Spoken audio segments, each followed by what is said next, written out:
嗨，大家好，我们今天来聊儿童咳嗽4雾化药物的适应症。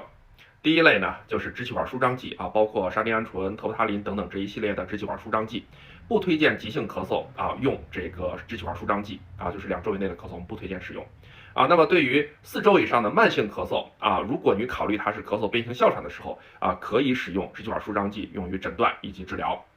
第二类呢，就是糖皮质激素主要包括的就是布地奈德。